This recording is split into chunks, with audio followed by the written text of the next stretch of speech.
Hello दोस्तों, स्वागत है आपका आपके अपने YouTube चैनल में। आज हम टाइम एंड वर्क का पार्ट 9 पढ़ने वाले हैं। हमने इसके पार्ट 8 को कंप्लीट कर लिया है और यदि आप लोगों ने हमारे उन वीडियोस को नहीं देखा है तो सबसे पहले प्लेलिस्ट में जाकर उन वीडियोस को देखना।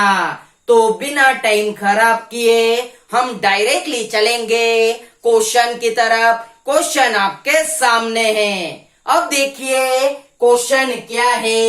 ए बी सी एक कार्य को क्रमशः 11 दिन, 20 दिन, 55 दिन में समाप्त कर सकते हैं। यदि ए के साथ एक दिन बी तथा अगले दिन सी बारी बारी से काम करे तो कार्य समाप्त होने में कितना समय लगेगा। अब देखिए आपको क्या कहा गया है।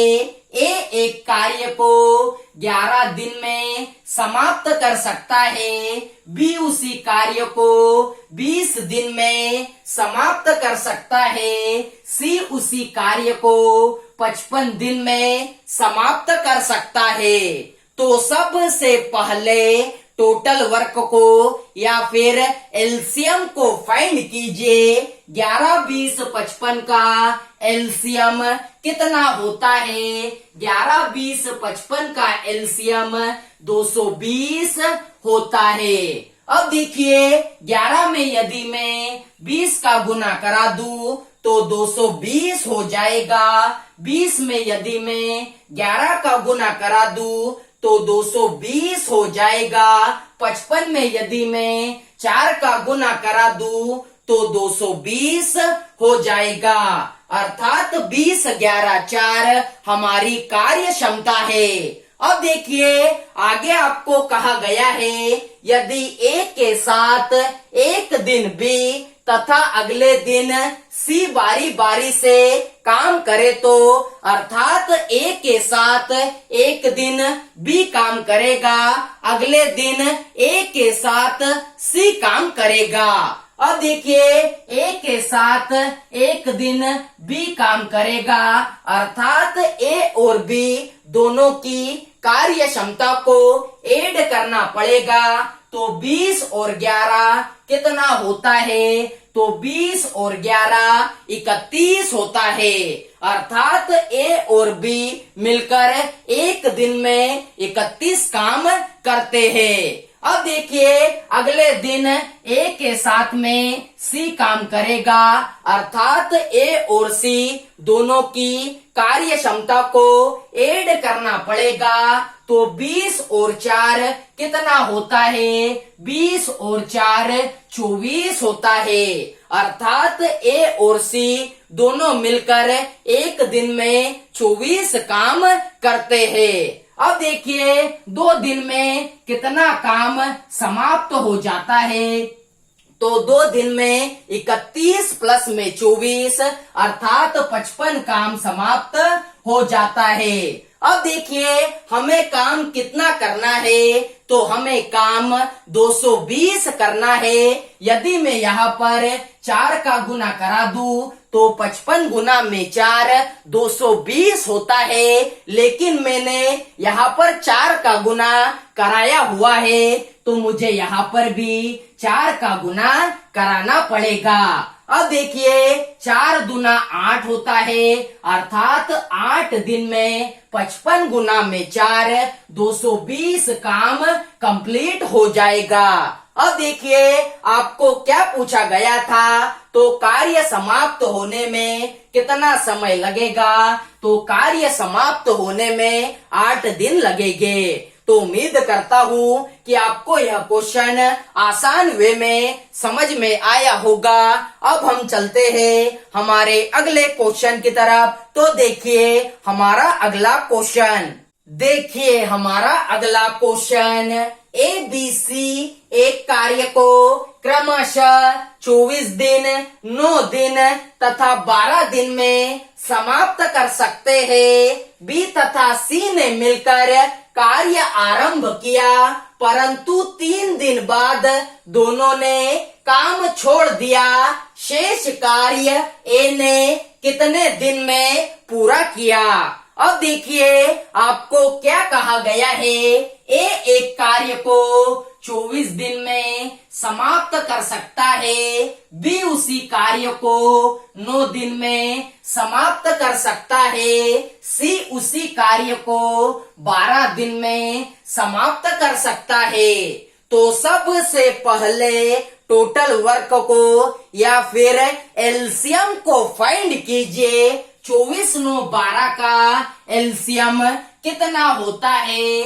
24 9 12 का एलसीएम 72 होता है। अब देखिए 24 में यदि मैं 3 का गुना करा दूं तो 72 हो जाएगा। 9 में यदि मैं 8 का गुना करा दूं तो 72 हो जाएगा। 12 में यदि मैं 6 का गुना करा दूं तो 72 हो जाएगा। अर्थात 3 8 6 हमारी कार्य क्षमता है। अब देखिए आगे आपको क्या कहा गया है। बी तथा सी ने मिलकर कार्य आरंभ किया, परंतु 3 दिन बाद दोनों ने कार्य छोड़ दिया। इस बात को अच्छे से समझिए। बी और सी ने कार्य तो आरंभ किया है, परंतु दोनों ने कितने दिन काम किया? तो दोनों ने 3 दिन काम किया और 3 दिन बाद दोनों ने काम को छोड़ दिया है। अब देखिए बी तथा सी ने दोनों ने मिलकर 3 दिन कार्य किया, तो दोनों की कार्य क्षमता को ऐड करना पड़ेगा। अर्थात 8 और 6 कितना होता है? तो 8 और 6 14 होता है। और कंडीशन आपको पता है, समय और कार्य क्षमता जब आपस में गुना करते हैं तो टोटल वर्क पता चलता है। अर्थात 3 गुना में 14 कितना होता है? तो 3 गुना में 14 42 होता है। मेरे कहने का मतलब है 72 में से 42 काम तो बी और सी दोनों ने पूरा कर दिया, तो कितना काम शेष बचा है? तो 30 काम शेष बचा है। अब देखिए इन दोनों ने तो कार्य छोड़ दिया है, तो इस शेष काम को कौन पूरा करेगा? तो इस शेष काम को ए पूरा करेगा। ए की कार्य क्षमता कितनी है? ए की कार्य क्षमता 3 है। और कंडीशन आपको पता है, पूर्ण कार्य को कार्य क्षमता से भाग देने पर समय पता चलता है। अर्थात जब हम 30 को 3 से भाग देंगे तो कितना निकल कर आएगा? 10 दिन निकल कर आ जाएगा। अब देखिए आपको क्या कहा गया था, शेष कार्य ए ने कितने दिन में पूरा किया? तो शेष कार्य ए ने 10 दिन में पूरा किया।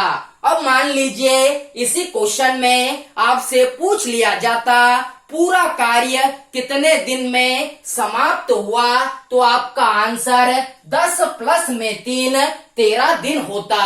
तो उम्मीद करता हूँ कि आपको यह क्वेश्चन समझ में आया होगा।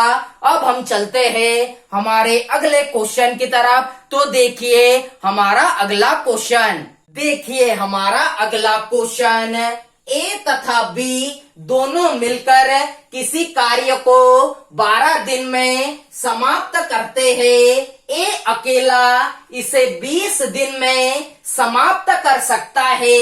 यदि बी प्रतिदिन आधा दिन काम करे तो ए तथा बी मिलकर इस कार्य को कितने दिन में समाप्त करेंगे? अब देखिए आपको क्या कहा गया है, ए तथा बी दोनों मिलकर किसी कार्य को 12 दिन में समाप्त करते हैं तथा ए अकेला इसे 20 दिन में समाप्त कर सकता है। तो सबसे पहले टोटल वर्क को या फिर एलसीएम को फाइंड कीजिए। 12 और 20 का एलसीएम कितना होता है? 12 और 20 का एलसीएम 60 होता है। अब देखिए 12 में यदि मैं 5 का गुना करा दूं तो 60 हो जाएगा। 20 में यदि मैं 3 का गुना करा दूं तो 60 हो जाएगा। अर्थात 5 और 3 हमारी कार्य क्षमता है। अब देखिए आगे आपको क्या कहा गया है, यदि बी प्रतिदिन आधा दिन काम करे तो सबसे पहले बी की कार्य क्षमता को या फिर इफिशियंसी को फाइंड कीजिए। अब देखिए आपको यहाँ पर कहा गया है ए तथा बी दोनों की मिलकर इफिशियंसी कितनी है?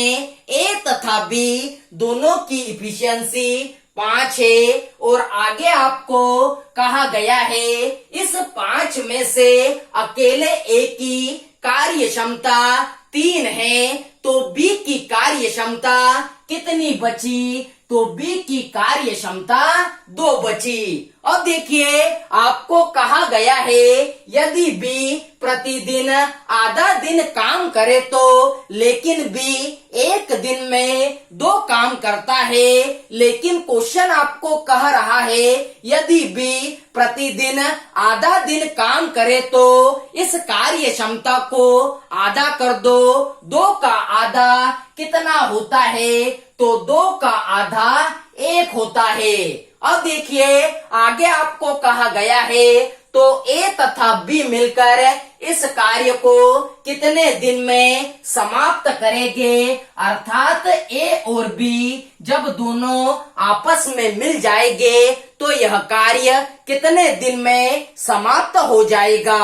अब देखिए ए तथा बी दोनों की मिलकर बात हो रही है तो दोनों की कार्य क्षमता को ऐड करना पड़ेगा। 3 और 1 कितना होता है? तो 3 और 1 4 होता है। काम कितना करना है? तो 60 काम करना है। कंडीशन आपको पता है, पूर्ण कार्य को कार्य क्षमता से भाग देने पर समय पता चलता है। अर्थात जब हम 60 को 4 से भाग देंगे तो आपका आंसर 15 दिन निकलकर आ जाएगा। अर्थात ए तथा बी मिलकर इस कार्य को कितने दिन में समाप्त करेंगे? तो 15 दिन में समाप्त करेंगे। तो उम्मीद करता हूँ कि आपको यह क्वेश्चन आसान वे में समझ में आया होगा। अब हम चलते हैं हमारे अगले क्वेश्चन की तरफ। तो देखिए हमारा अगला क्वेश्चन, एक निश्चित धन से ए की 21 दिन की मजदूरी अथवा बी की 28 दिन की मजदूरी दी जा सकती है। इस धन से दोनों की कितने दिन की मजदूरी दी जा सकती है? अब देखिए आपको क्या कहा गया है, एक निश्चित धन है, उस धन से ए की 21 दिन की मजदूरी दी जा सकती है या फिर बी की 28 दिन की मजदूरी दी जा सकती है। तो सबसे पहले टोटल वर्क को या फिर एलसीएम को फाइंड कीजिए। 21 और 28 का एलसीएम कितना होता है? 21 और 28 का एलसीएम 84 होता है। अब देखिए 21 में यदि मैं 4 का गुना करा दूं तो 84 हो जाएगा।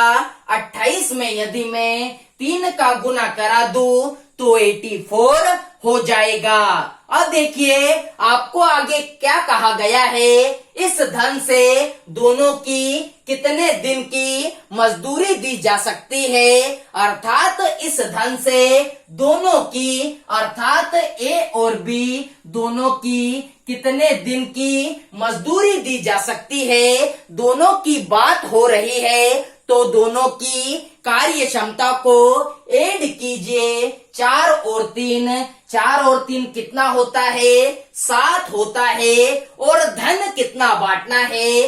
तो 84 धन बांटना है। और कंडीशन आपको पता है, पूर्ण कार्य को कार्य क्षमता से भाग देने पर समय पता चलता है। अर्थात जब हम 84 को 7 से भाग देंगे तो कितना निकल कर आएगा, 12 दिन निकल कर आ जाएगा।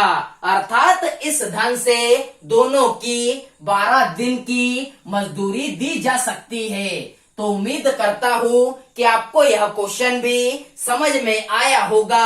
आज के वीडियो को बस यही तक रखते हैं। यदि आप लोगों को हमारा यह वीडियो अच्छा लगा हो तो वीडियो को ज्यादा से ज्यादा लाइक कीजिए, शेयर कीजिए, सब्सक्राइब कीजिए और बेल आइकन को जरूर दबाएं, जिससे कि हमारे आने वाले वीडियोस आपको प्रॉपर वे में मिल सके। जय हिंद।